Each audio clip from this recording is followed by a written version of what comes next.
resolved and will not be happening again, which is wonderful indeed. So we are ready for yet another opening on the daybreak between this guy right here. He is, of course, MJ Bboong and TSL HyuN, who is currently up one game in this best-of-3 series. That is right.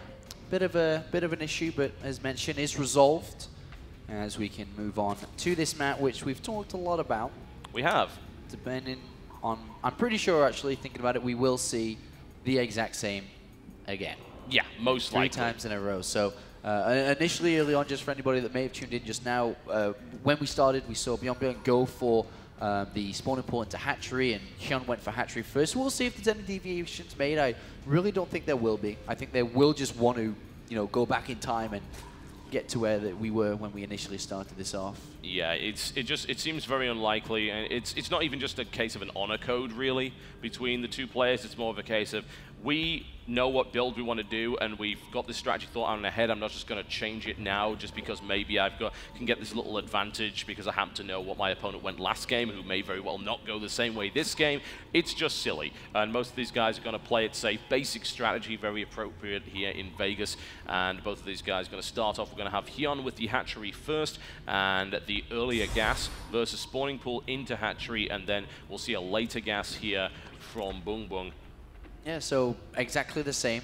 So we didn't really miss anything here with the gas down earlier on. This is pretty much where we were when it broke last time. The gas is going to be down and will offer a faster speed upgrade, but just by a couple of seconds here. This may be something which HyuN can utilize on in a game of equal skill like this. Seconds can matter. For example, if there are slowlings out on the map that get surrounded, 5 seconds is more than enough for the speedlings to get in, get the surround, and get out after killing them all. So that difference could play a big factor in this game, or not, we'll see.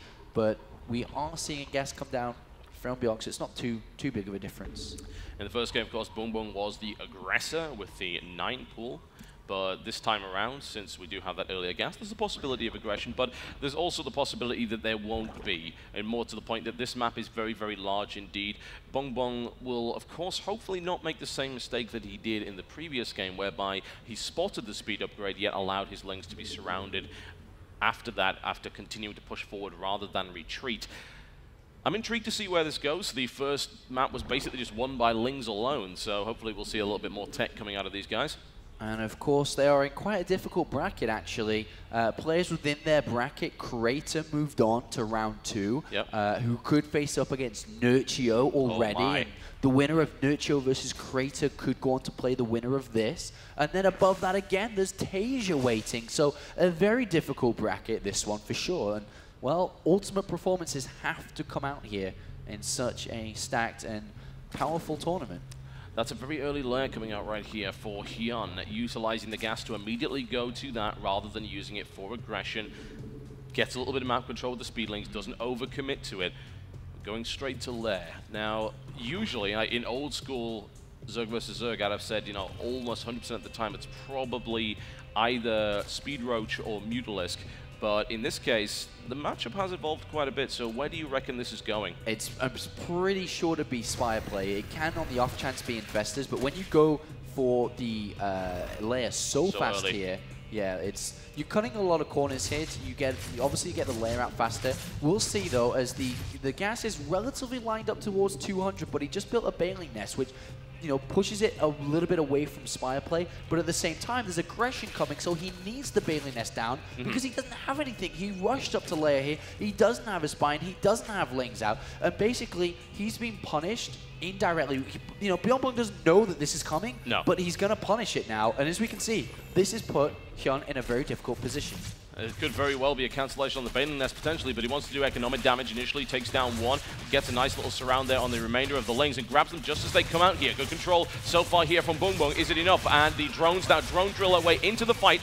The lings are actually trapped behind the Queen, which is definitely unhelpful to say the least, and Bboong is trying to make progress against this, but his attack is faltering. Another swarm of lings come in here from HyuN to push that back, and that is 4 workers killed, a reasonable amount of aggression, a lot of mining time wasted here, but doesn't really delay the Spire by that much, and now he knows the aggression can't happen because that Baneling nest is out. There's just too much of a risk. Yeah, and the thing is, though, that because of all the lings he had to make, the Spine Crawl and the Banelings, is that he hasn't taken the 3rd and 4th gas for quite late, so therefore he can't make that many Mutalisks once the Spire's done. It'll only be about 4 to 5, which obviously won't pack the Power Punch, because even 3 Queens could push back that amount. Yeah, they could. So it's not going to work as well as he'd hoped, and, well, Bboong here, in this case, it worked out well for him. It did, yeah. It was a good strike for him, certainly.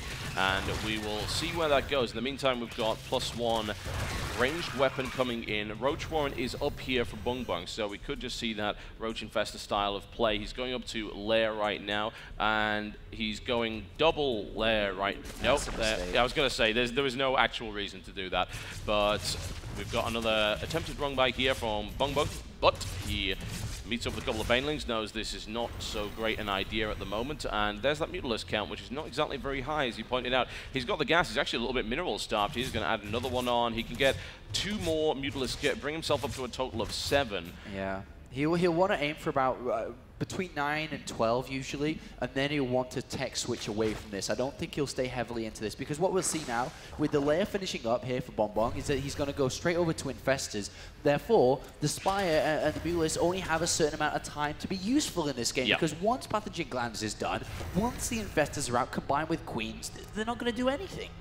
No, they're not. And honestly, I'm not so keen on that, but that was a nice little run by into the main. Gonna be able to get some interesting information. Wow, HyuN actually going for it right there with a couple of Banelings, and he may be able to get them up, especially with Mutalisk support and a few Lings in there. Looking for a Transfuse, there is no energy for it, so that's 1 Queen down, and suddenly this is starting to go very wrong for Bboong, who is losing his 2nd Queen. Baneling's gone for the minimal line, and Bboong's not moving. HyuN's gotta get in there, and that's gonna be a perfect detonation.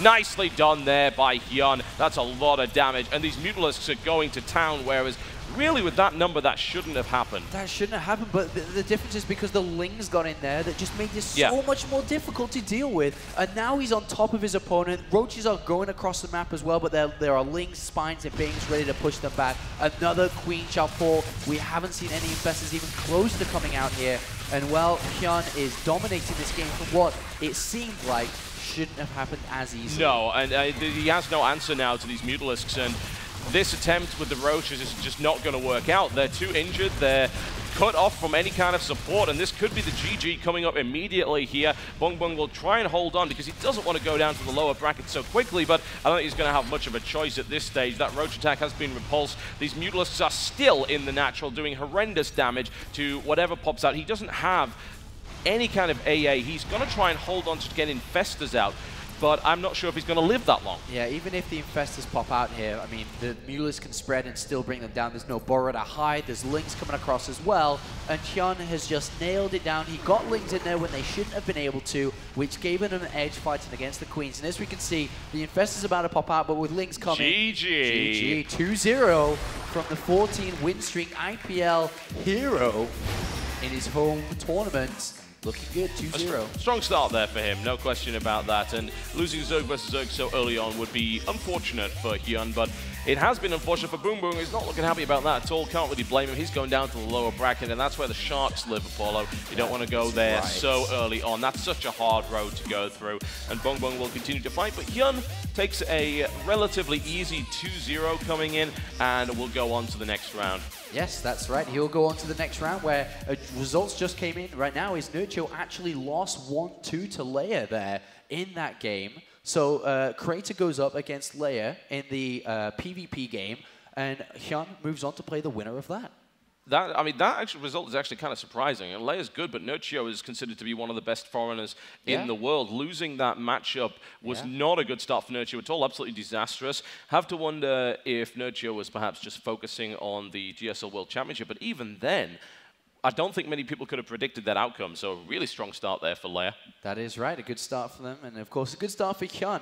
And that's kind of it for us on the mainstream for now. We're going to be going over to mainstream or the secondary stream very, very shortly. We're going to be replaced with Froden and Kibbles, if I'm not mistaken, up here on the mainstream for now.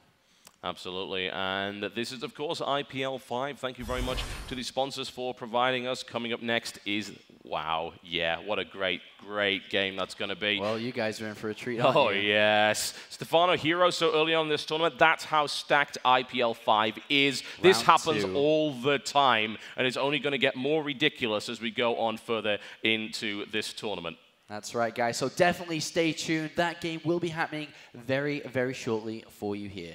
You are watching IPL 5, folks. Don't go anywhere. We'll be right back.